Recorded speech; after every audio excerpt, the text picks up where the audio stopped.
first MLB game, lifelong fan.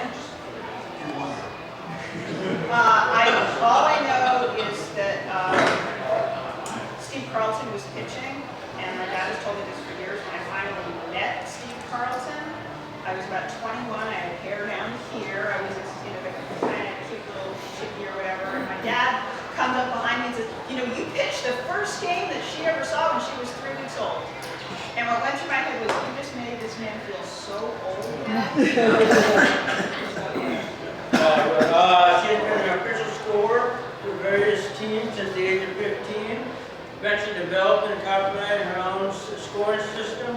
After earning a PhD in cellular astrophysics. Mary spent 2 decades doing NASA-funded research for Turner Science back in baseball, where her experience analyzing spatial data has proven ideal for working with the newly available ball and player tracking technology. In her spare time, Meredith is a knitting designer, has several pieces, including a pair of nationally award-winning socks in Cooperstown. Meredith, all yours. That's another story. All right, first I should, as a preface, feel free to break in with questions.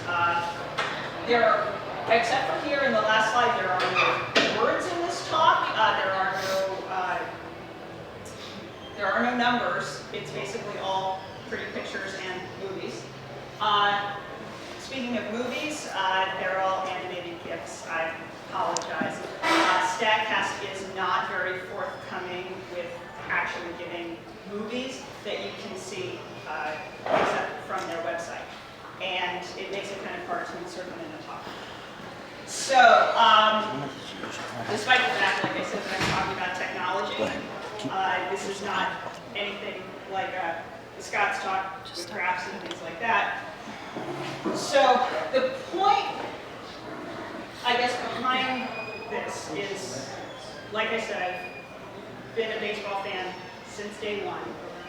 I tend to think of baseball as a 3-legged stool. It involves pitching, hitting, and fielding and defense. And I'm a total defense geek, I should point out. So what that means is that I have always bemoaned the lack of quantitative information, being a scorer, the lack of quantitative information on fielding. Errors are subjective. Educated, but as a scorer, I can tell you, they're my opinion. I don't like that. I don't think it tells you much. So the whole point of sabermetrics is that you're taking information that's quantitative. You're taking numbers, you're taking statistics, you're taking stuff that's on the back of the baseball cards, only now it's a little more advanced. And things tend to get broken down into single numbers because people like that. That's what we saw on the back of the baseball cards. The numbers have gotten more complicated over the years. So if you've heard of something like WAR, Wiggins above replacement, don't get me started. It is very complicated, and depending on if you go to Fangraphs or Baseball Prospectus, their calculations of WAR are different. By the way, I'm not going to try to explain to you what any of these acronyms are, because personally, I didn't get half the calculations myself, and that's with the PhD in astrophysics. So, what I want to talk about is essentially the use of technology. And we've started, I guess technology really started to have an effect in the 70s, but it's progressed, and the cool thing is that the more tech we have, the better that quantitative information is. We have numbers as opposed to just people's opinions or insights or whatever. So, talk a bit about the info we've gotten, the info we're getting, and then how is that changing sabermetrics. By the way, if I use the term analytics, that's kind of the industry word for sabermetrics, so I apologize. So let's make this happen. All right, so I'm going to start talking about pitching. 70s, and everybody knows that they still get used. Radar guns. I mean, people don't think about it because they're ubiquitous now, but yeah, that was the original sort of quantitative tech. By the way, if you want to ask at the end, I can go on a diatribe about why I think radar guns have effectively ruined pitching in baseball, but that's a whole other story. What you have there is a speed on the pitch. And when I say speed, I'm going to pull a little into my tech side here. All I mean is the straight line getting from here to there. You will hear people talk about velocity. Velocity, and again, I'm putting on the physics hat, actually involves direction as well. So this way, could be the same speed, but two different velocities, that's all. You'll hear me talk about speed. Oh God, Corey's going to tell me for not knowing this. Early in the 2000s, we started getting PitchFX data. And this was basically everything we've seen has been Major League Parks. I think the minor league teams do now show it. But what you had was, you can see, and this is just one pitcher, his name is not coming to mind, 4 different pitches, hence the 4 different colors, and what you have are the break on the ball. Now there are also, obviously, speeds, I should say, associated with this because it's a single number. But, I think this is probably his fastball. Let's see, blue is probably the curve. I think he's got a slider, whatever. PitchFX was a great start, and it's fully available to the public as far as I know. This is, where people say Fangraphs have done a lot of great stuff, but it is simplified. So what you're looking at isn't actually the track of the ball. You're looking at something that has been turned into a very pretty symmetric curve mathematically. And you'll also notice that all of the balls start at the same point and end at the same point. That's not me changing the scale on this. Literally, the idea of a pitcher's extension isn't recorded with PitchFX. I don't know where they call the number here. I don't know if it's real or if they just project. They could literally have just projected, track down over the plate.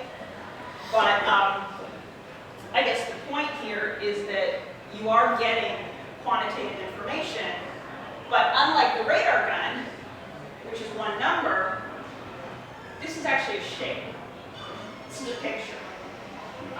People have absolutely taken it and broken it down into single numbers. I mean, there is a break on here. You'll see 4 inches, 6 inches, 8 inches, and different pitchers will have different breaks. But depending on how you choose to look at the data, you have, it's a picture. It's 2-dimensional. And that's not even taking into account the fact that, no ball actually just curves down. Most of them, you've got something at an angle. I mean, that's kind of the point, right? You're not going to paint the corner if all you're doing is going straight over the plate and dropping. So even this is simplified.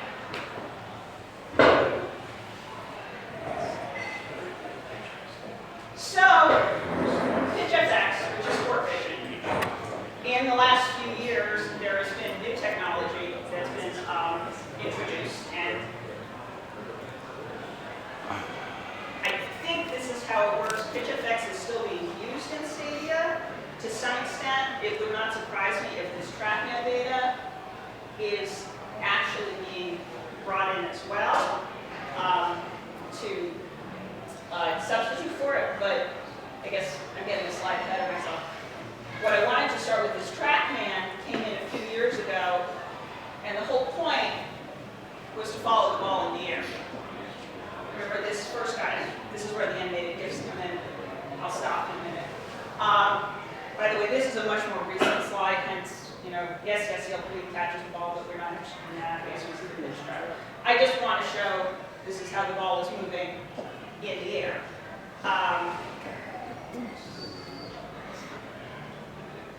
Okay, yay, I killed it.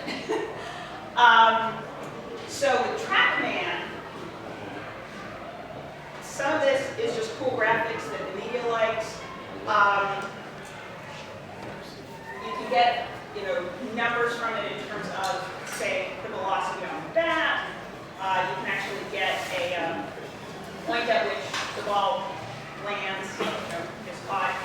So this is, it's the laws of physics coming in. This is basically once the ball leaves the bat, gravity takes over. So that's how you get it to work. One of the things you will see, you're going to see this over and over as I show different videos or images. There does tend to be a focus on spectacular events. That was from the SEL tweet catch, but you would see this during the home run derby because everyone wants to know how far the home run went. So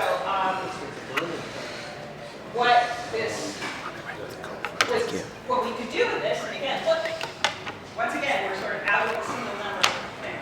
It's 2 dimensions, it's a picture. Is you can start to get hitting straight turns. Might have stolen this from your man, I'm not sure. I don't think he did my slide, so I apologize.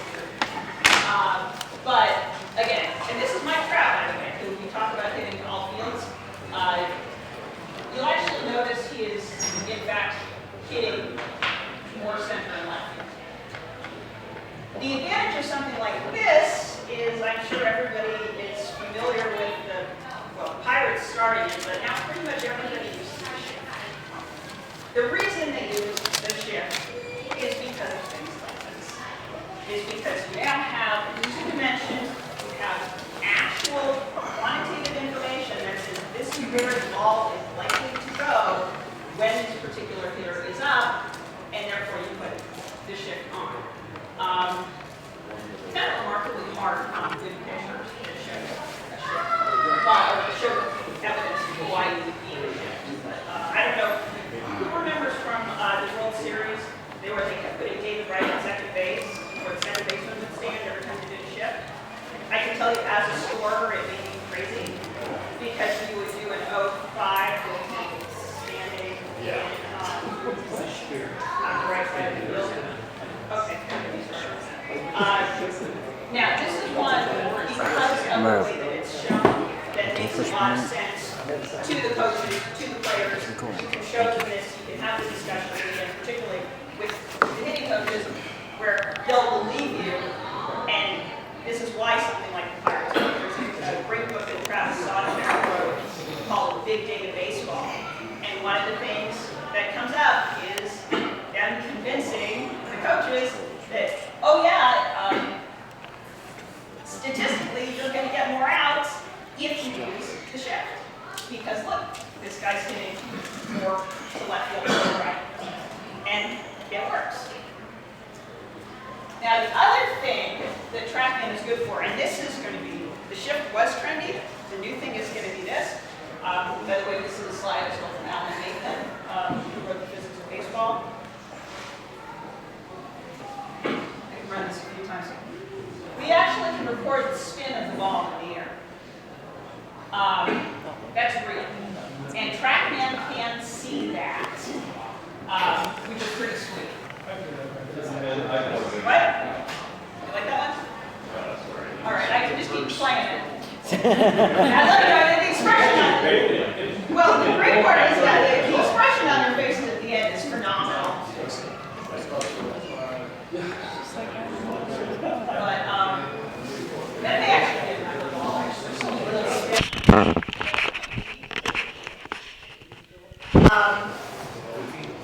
I have no idea. I should ask Alan. I apologize. The beauty with TrackMan pitching is that instead of that symmetric curve that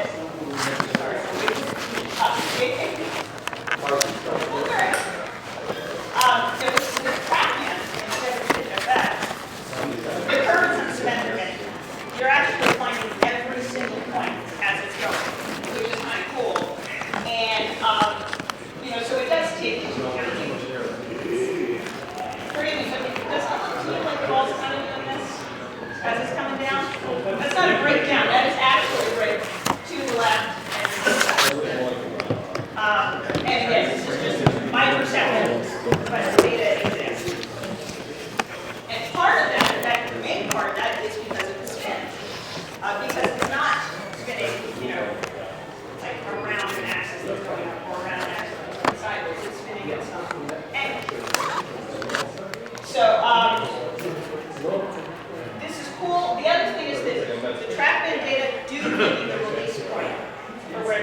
lets go of the ball, as opposed to the pitch effects where they see the ball always starts at the same point. Like that. So, you guys have probably seen this kind of thing on TV. And it says StatCast, and part of the reason it says StatCast, and I'll talk about that in a sec, is TrackMan is now being umbrellaed as part of StatCast. TrackMan is the ball tracking side of StatCast. But this is information that you would never have gotten with pitch effects. This idea of a pitcher's extension, which sort of by definition tells you how far he is out on the mound when he lets go of the ball, which also means velocity versus perceived velocity are two different things. Because a pitcher that has a greater extension is going to have a greater perceived velocity. So there's a bigger difference. So again, 6.1 feet, he's got 0.2 miles an hour difference. 6.7 feet, he's got a half a mile an hour difference. That's on a slower race ball. There's also the spin rate, which comes at the bottom, and again, if anyone wants better or more detail, but it kind of makes sense. The faster you spin the ball, basically, the more break you're going to get. And I would love to see numbers for, say, Mariano Rivera, who got through his entire career on a single pitch. I'm willing to bet you that his spin rates were out of, yes? Old ice in this distance, what, so on the spin rate, 21 or 21.46, what does it say after that? The unit is rotations per minute, which honestly I think is such an insanely large number. I wish they used a different unit. But basically it is, the unit would be the number of rotations for a given amount of time. The rotations per second would make sense based on. I would much prefer that. But somehow along the line it became rotations per minute, and so we get numbers into the thousands. What? Doesn't take a minute for the, Whatever happened to Well, ERA? no, but the problem is that the speed of the ball comes in into effect. If you're throwing fastball, rotation. All right.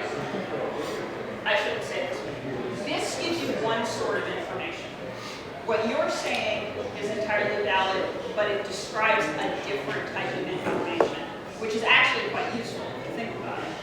Because how many times the ball is going to spin in terms of getting to the plate, yeah, the more times you can get it to spin, even if you're throwing the ball very fast, implies you're going to get more break. But we can work it out. I can do the math afterwards. We just need to find a blackboard.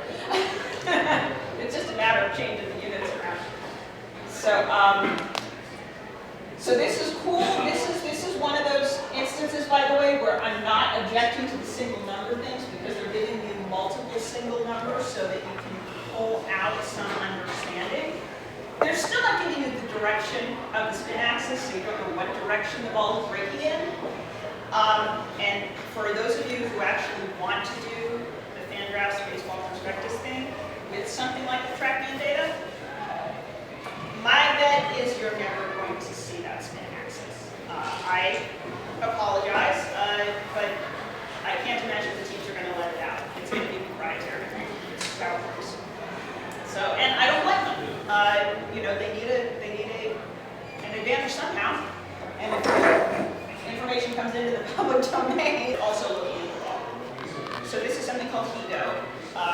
And what I should point out, just again, it's kind of a caveat, is that something like this dot here, that's actually meaningful.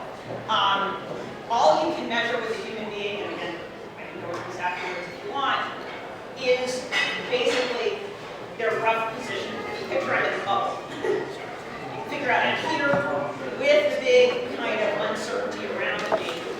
But what that means is that whenever you will get like a reach for somebody's arm from something like StatCast. That's a problem that DARPA will solve in 20 years. That is not a problem that Major League Baseball will solve in 3. It is very complicated.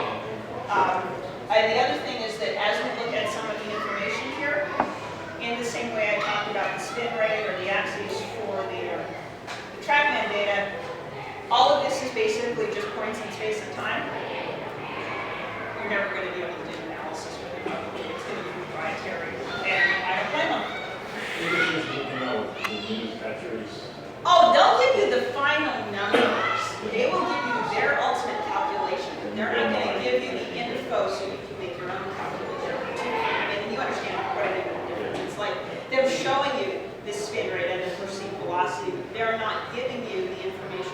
calculate your own perceived velocity, which is fine, you know, and again, of course, I'm also looking to work with the team right now, so I want it to be proprietary because I have a lot of my own ideas, which I'm not going to talk about for obvious reasons.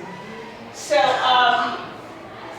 this is it's going to be this is basically a simulation of what the StatCast data is going to show you, or should be. And it is a simulation. In physics, we call this a toy problem.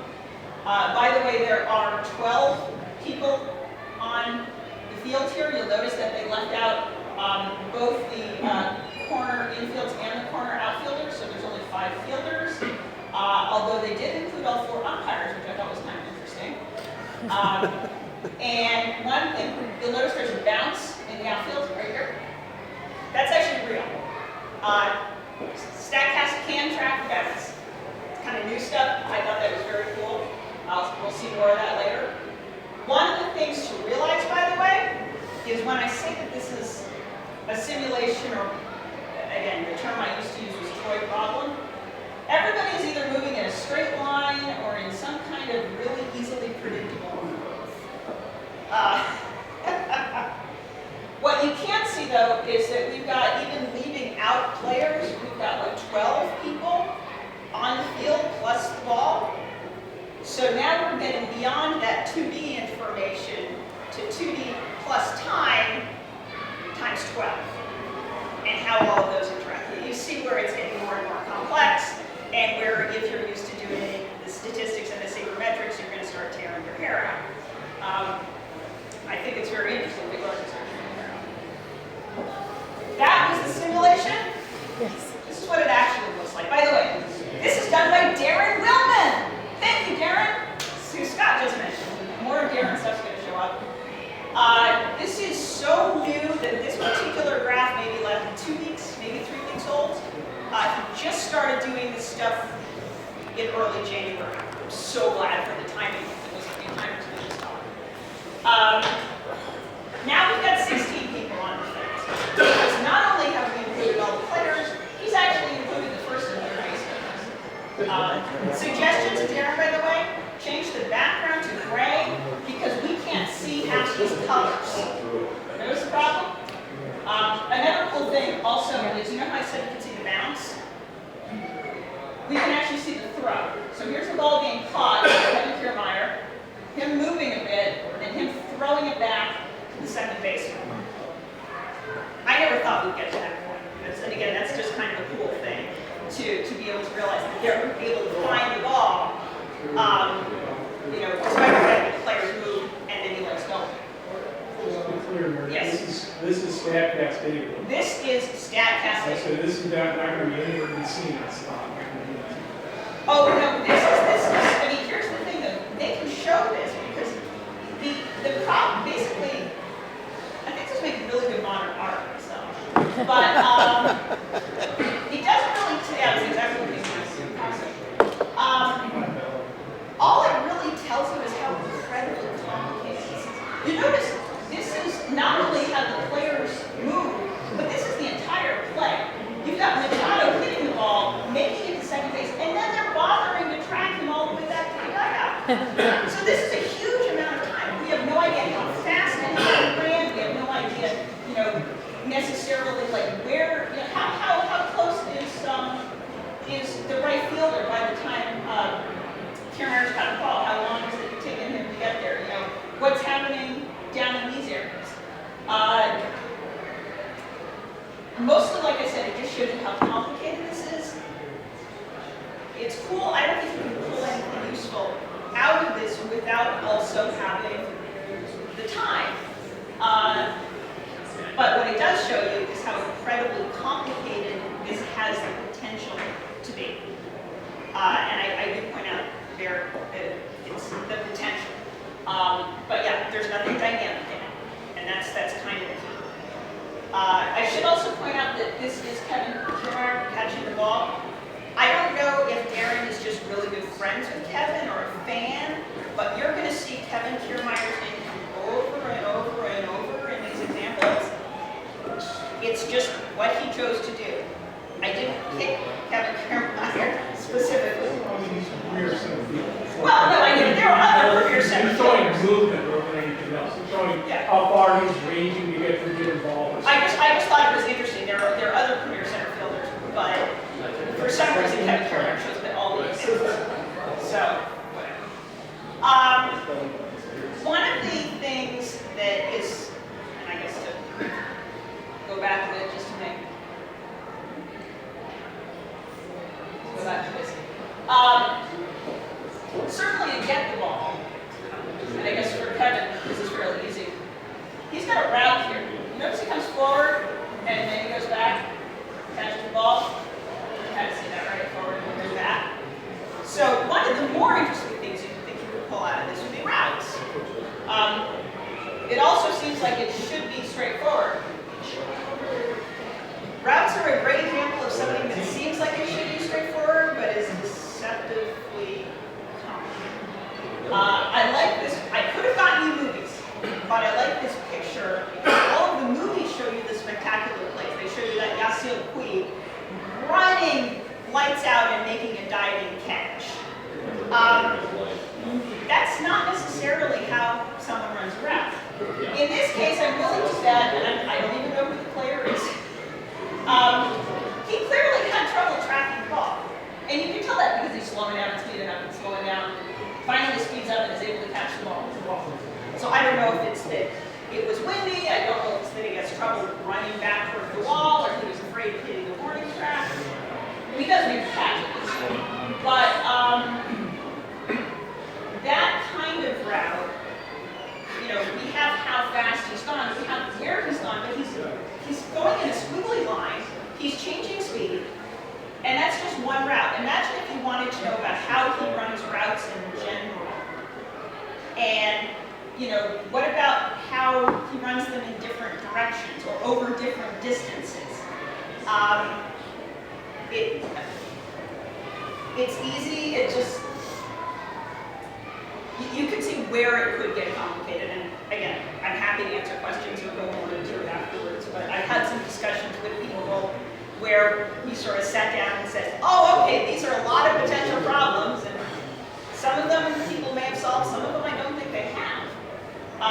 What you have to realize, though, is that even this single route is giving you a lot of information, both about space and time. And so, yeah, I mean, and that's just one route. Like I said, imagine if you wanted to know what's typical of a player. The way that StatCast has chosen to deal with this is to give you a single number. Corey and Schwartz and I have had debates about this. Route efficiency, I'll grant, is just very hard to give you more than just that. By the way, because of the spectacular place thing, I defy, if anybody can find me a still of route efficiency of someone who's below 95%, that would be great. All this really means is how close they are to a straight line. So essentially, these are people who are, as you can see, running flat out to catch the ball. If you are running flat out to catch the ball, odds are you're going pretty much in a straight line to begin with. So it turns out that the hardest plays are actually the easiest to quantify for routes, which is kind of interesting. The problem with the route efficiency number, kind of like I said, is that it doesn't tell you about direction. It doesn't tell you about speed. It doesn't tell you about how far he ran. So I don't know if those numbers are really comparable exactly. I mean, they tell me a particular thing, but they don't tell me enough to give me if, you know, Pagan is a better fielder than Pence. That number isn't enough. I need more. Yes. The ball I can drops tell you in, that, that but your you- route efficiency may not be good or bad, or is that what you're trying to point out? Well, all I'm saying is that, like, let's say there's a can of corn that can stick, and it's windy, and so you've got someone who doesn't actually have to move much, but they're moving back and forth a lot, keeping their feet moving. That's very, very different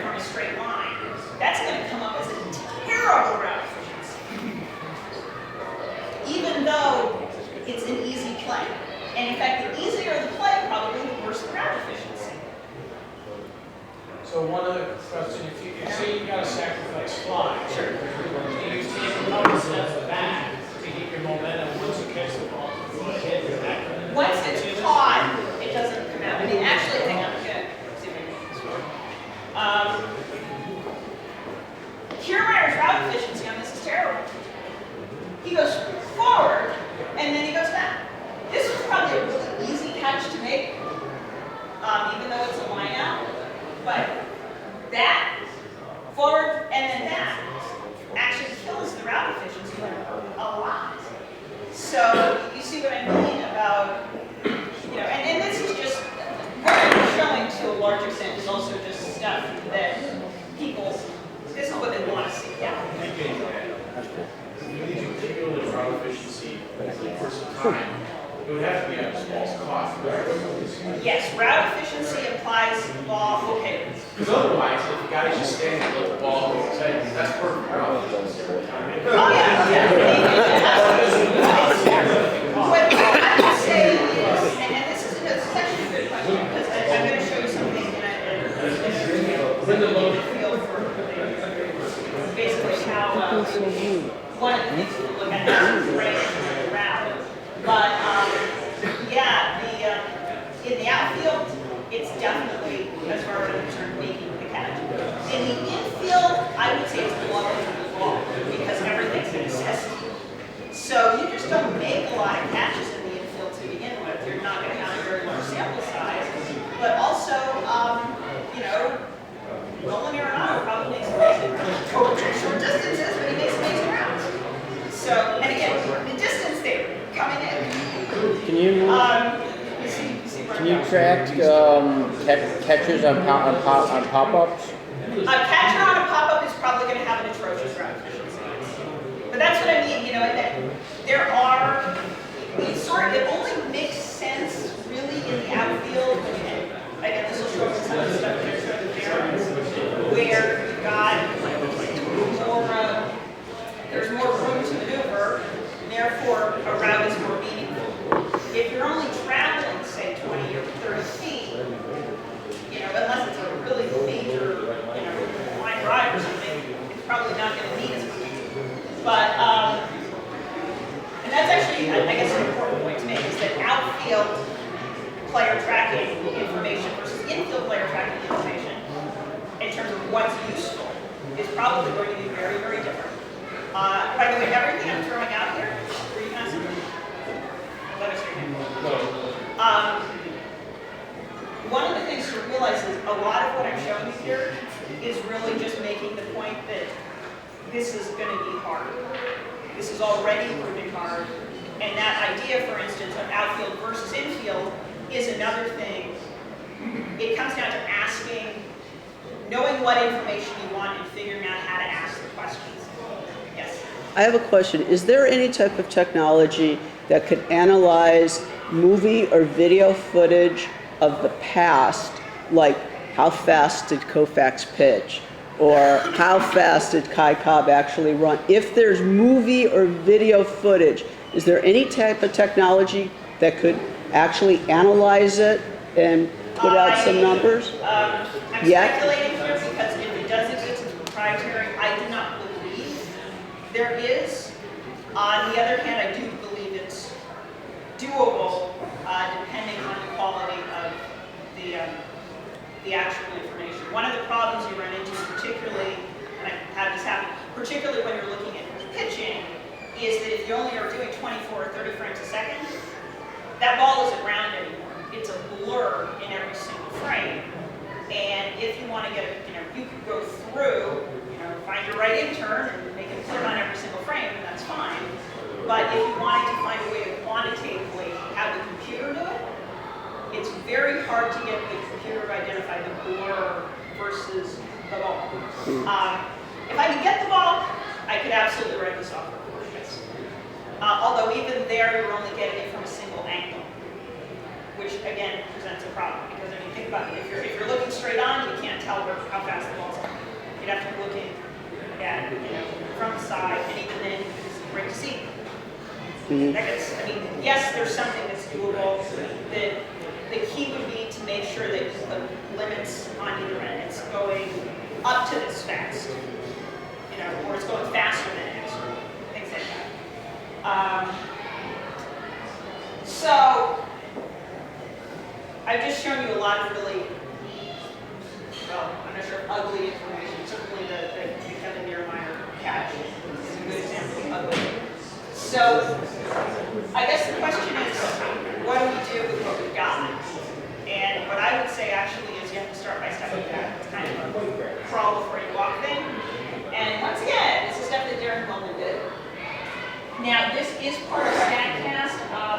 I have a feeling that this is not actually about player tracking. This is the kind of stuff you could have gotten from one of those hitting spray charts, except instead of being dependent on the batter, it's dependent on the fielder. I find so this is basically where the ball is being tossed. First of all, I found it remarkable how round these were. I did not expect it to look symmetric. And again, I'll have a slide I'll show you in a second that shows you total lack of symmetry. I can't believe the coverage like Crowd has it here. I mean, it's basically uniform. I would love to see how he actually plays the ball knowing that the results look like this. This is insane.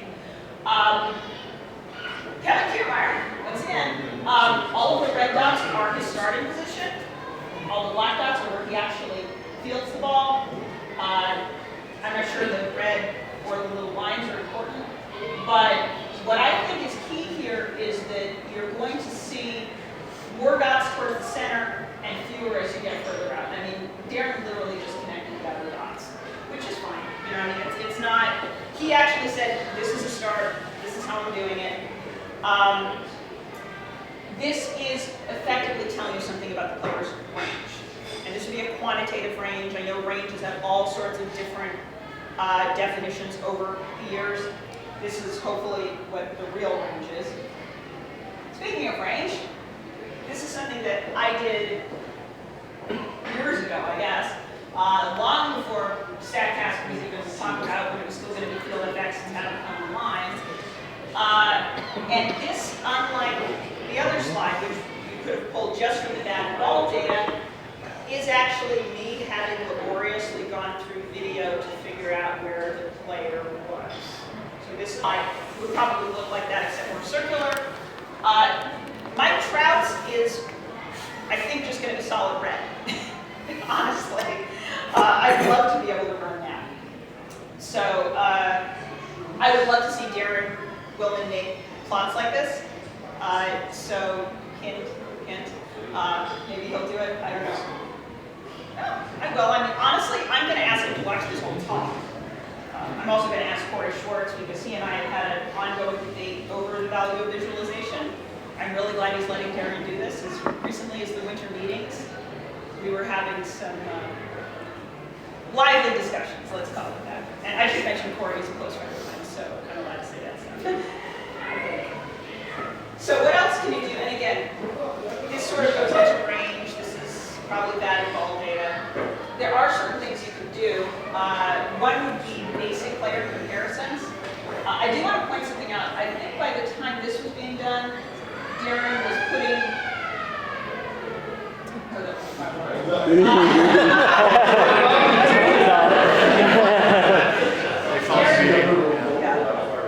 Darren, I think, was putting that a player had to travel a certain distance, and the ball had to, essentially, or certain, had to run a certain amount, like at a certain speed or whatever. There's much fewer points here than over here. But what you can see is that Carlos Gomez, I don't know if I'm going to get his name right, I don't really know who he is. First of all, these aren't symmetric anymore. And the coverage, while the area may be comparable, is actually very different. So one thing that this strikes me as being useful for, and this is just sort of a working question on my part, or hypothesis, is let's say you have your starting center fielder has the kind of coverage that Carlos Gomez has.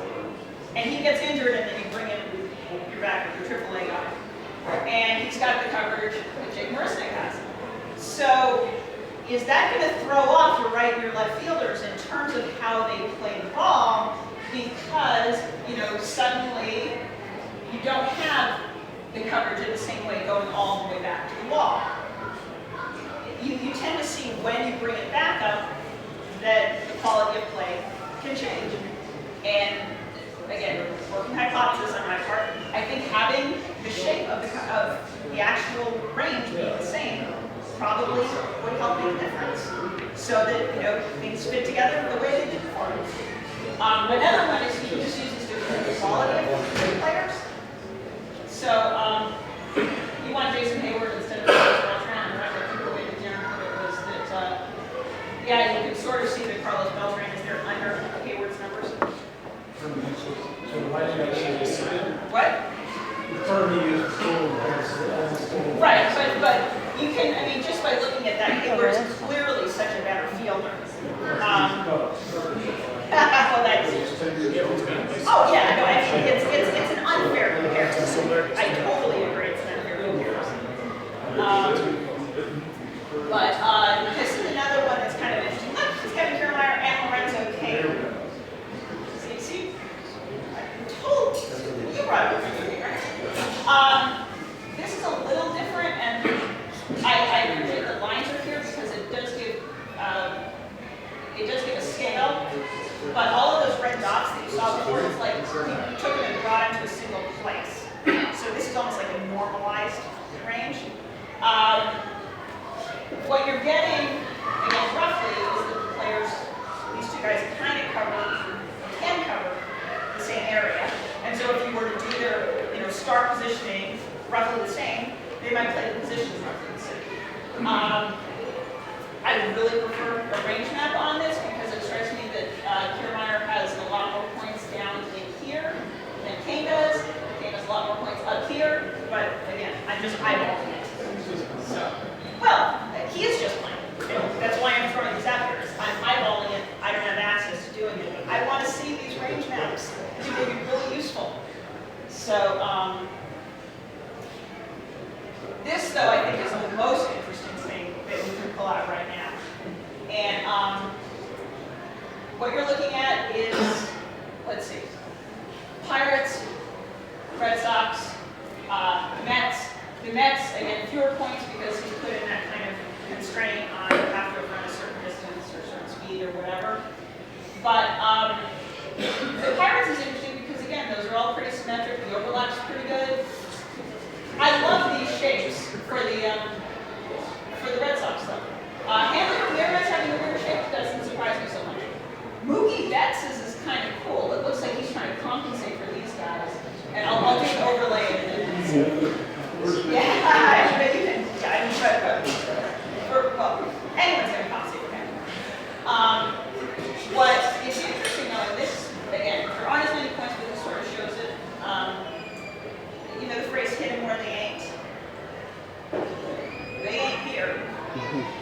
You can tell they ain't here. Now, again, maybe statistics are small numbers, but this is a really good reason why you want to look at the other teams for your advanced scouting and see, you know, where are the holes? Or for your own team, where are the holes? Figure out how to set people up differently.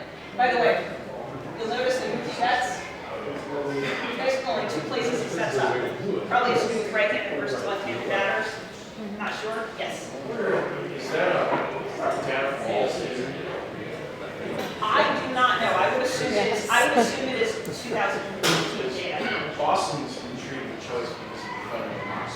Exactly, and I'm literally gonna do my next slide is an overlay between Pirates and, but yeah, in fact, the Green Monster, if anything, the Green Monster is probably Sadie Campbell Ramirez.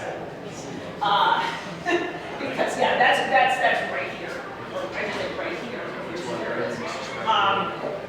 Yeah, that's kind of the joke of why he's playing there, because basically he can, you know, kind of play shortstop and he's still, you know, left field. So, here we go. This is my overlay of the Pirates and the Red Sox. All right. Did everybody catch that? So, what we've got, so again, you've got these really symmetric, reasonably overlapping, although I suppose there is kind of a gap here. In fact, there's kind of a gap on either side.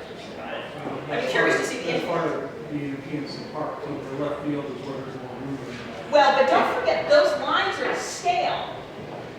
So, first of all, despite the fact that it's deeper, Henry Bermuda still isn't covered nearly as far as the infield, neither is Castillo.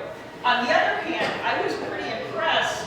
I mean, we're comparing McCutcheon and Mookie Betts.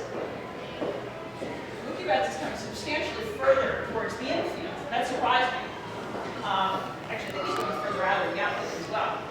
But anyway, it's just, you know, it I guess tells you a lot about, and I'd love to see the coverage for the infield as well. But I would bet you anything that you probably want to find a way for the ball to stand in these gaps. You know, because of the guys in right left. And again, yeah, sorry, this overlay kind of shows the same thing. So, I hate that these are all the same colors. But yeah, you can see that effectively, and again, the lines are to scale. So, despite the fact that the wall of PNC is further back, this coverage into the infield is real. So yeah, you absolutely are going to stand a better chance of the ball landing in, you know, in front of the outfielder, or to say in front of the left and right fielders in Fenway, although you're going to be less likely to have it land in front of Betts than McCutcheon, which I thought was really interesting. Because again, McCutcheon was, and let's see. I think this is just a wall. But yeah, I wouldn't have expected that the infield coverage would be deeper for Betts. I'm almost done. So this is my last slide. And the reason that I've thrown this in is everything I just showed you is stuff that's preliminarily coming out of StatCast, at least in the public. There is absolutely stuff that is more advanced than this that is being done by the teams. I don't know what it is. I have some ideas, which again I won't go into. But you can see that the level of complexity of what we're starting from is insane. And so again, what we can already pull out is going to be really helpful. But even then, we're still not even putting time into any of that. You know, you still don't know how fast the players are. There's the whole route thing. I love this graph. Okay, so we just have a standard bump there. And all they tell you is about how Danny Espinosa is running. Big deal. He speeds up as he gets to first base. That's lovely. We have here the first baseman and the pitcher going to field the ball, and so we see where they're going. We see the second baseman going to cover first base. We see how he's going. They don't even bother to give us the line for the third baseman, but that would exist. This is actually all important information if you want to be coaching your team on how to effectively field bunt. So what do you do with this?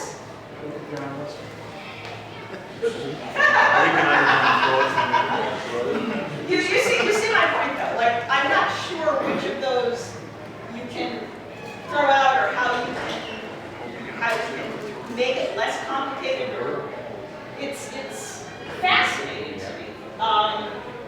But it also shows you how complicated a supposedly simple play like the routes can be. Because you've got 5 players taken into account. Are they doing this right? Could they be doing it better? Can we even tell? I don't know. Right, exactly. And so this isn't sabermetrics anymore.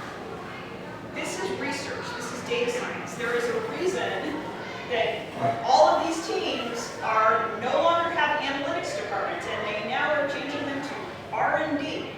The new guys who are getting hired are directors of research and development, and it is because of this. So statistics isn't good enough. This is why someone with an astrophysics PhD is trying to do this stuff. Yes? Well, we talked about the shifts earlier. Yes. The key play to turn the World Series is the Mets shift, and Murphy didn't cover third because they didn't bet on the aggressiveness of the Royals. Oh, this So was the hospital King- was a this score, but it was this over. King running from Yes, it was Yes. Zobrist, I think, yeah. Yeah. But what happens is that it didn't, all the shifts and who to cover what, didn't take into account because, as we discussed it before, some of the shifts are comfortable putting the third baseman in the shortstop position. Some of them will put him at second and move the second baseman to the shortstop. Right. You know, so I you're prefer the former, by the way. I do too, but you're asking guys that normally aren't in those positions, and they beat up Murphy for that. But he's not even a natural infielder to begin Well, with. what teams are starting to do though is, and I mean, I'm sure that's partly why the Mets are putting Jamie right where they're putting him, is they are actually practicing towards the shift. So, you know, and not just in the major leagues, down through the minor leagues, like the Pirates have done this all the way through the minor league system. Right, but what happens in baseball situations is it's so bang bang. Oh, I understand. And we know because, I mean, any of us who coach baseball knows that repetition is, especially in this sense, is really key. Right. But the ball can be in different places, anywhere, Yep. you know what I mean? And that quick communication, no matter how much you covered it, especially in a pressure-packed game like the World Series, can change everything. Do you remember Johnny Damon with the pop-up double steal? Yes, yes. That was kind of Yeah, another it was the same, example, exactly, because no one was on third, he did a pop-up slide into second base, went to third, and, yeah. Right, it was just like in the series, when Hosmer was aggressive and took home, all the announcers talked about was Duda was not a good fielder, but because he was shocked by the aggressiveness, he hesitated. Right, And that's why he threw it wide and Hosmer scored. right, Now, if you and, took the statistic and say 2 times out of 10, a guy would score, you know? well, what you're bringing up is a valid point, and that's one of the reasons I kept mentioning spectacular plays, is because that's the play that people. And that's what I'm speaking of, yes. And if that's the play that changes the game. In fact, I remember tweeting about Lorenzo Cain. Everyone's like, you know, how come he didn't get into scoring position? Because as I recall, he was kind of conservative going to first base or he didn't steal or something. And before I even did that, I made a point and I said, well, for Lorenzo Cain being on first base. He's aggressive to begin, he'll score, he'll get there. Yeah, it was kind of a joke. and then Well, he I saw the scored. same thing, I'm like, you know, yeah. Okay, first base is scoring position. But, yeah, anyway, this is where getting the players to buy into the statistics is actually difficult. Because you will, yes, please. Okay, you have a doctorate's degree. I'm not into math, but I have 2 master's degrees. A lot of the players, whether their English is their first language or not, a lot of them are uneducated. Yes. And those that are educated and who took advantage of their education and actually went to class, how are they approaching the players to teach them this, and the managers even? A lot of the managers aren't college educated, they're not mathematicians. I mean, they went through the ranks, a lot of them. How do you take this and bring it down to an explainable, understandable language that's not insulting but gets the message across? The term I use is accessible. Okay. And I agree with you, that's actually been, one of my degrees is in education research. So you've hit on a point that's actually very important to me. One of the things that I think is critical, the Pirates have figured this out, the Royals have figured this out, is you have to start with analysts or R&D people who are baseball people first who happen to be application. So they can do this, but they are baseball people. They think like baseball people. And then the other thing, and this made me crazy, I remember this happened at the Safer Seminar in Boston a lot, was I would be talking to team analysts. The last slide. Hi, Darren. I apologize, Corey. Yeah, so the people would talk about, so we did this analysis and we gave it to the coaches. And I would kind of go, wait a minute, you're doing that backwards. As far as I'm concerned, particularly the coaches and then the scouts, and it's more advanced scouts, although there is information that's getting out there for the amateur scouts as well. I gave a talk on recently, we can go over that after the time. they will always have a question they want answered. So like when I showed you my range map, every time I went up and talked to somebody at the winter meetings or at the conferences or whatever, I would say, if you have one question you can't answer now, that you're going to find the answer to what you think. And I got a different question from pretty much everybody. And there's almost always a way to take that information and help them answer that question. So that's part of it, is you start with, you have to build a level of trust, very big deal. So, you know, I'm not a coach, I'm not a scout, I'm not a player, I will never pretend to be. They do that job, I know they're much better than that. And I respect the knowledge, I respect the experience. So it's a collaboration. And the other thing that's important is they have to understand this is a tool. Because if they're not going to use it, there's no point. Why even bother? So if they're not on board with what you're doing, then scrap it and come up with something they are. You see where I'm going with that, right? Yeah. The last thing you want to do is do something and throw it at them, because honestly, that's why Dakota left the Angels. Is he threw something at Mike Scioscia and said, "Here, do this," and Scioscia said no, and his player side was so. Yes. Yeah. About 3 o'clock will be done. Got about 10 minutes to go on the auction, on the silent auction.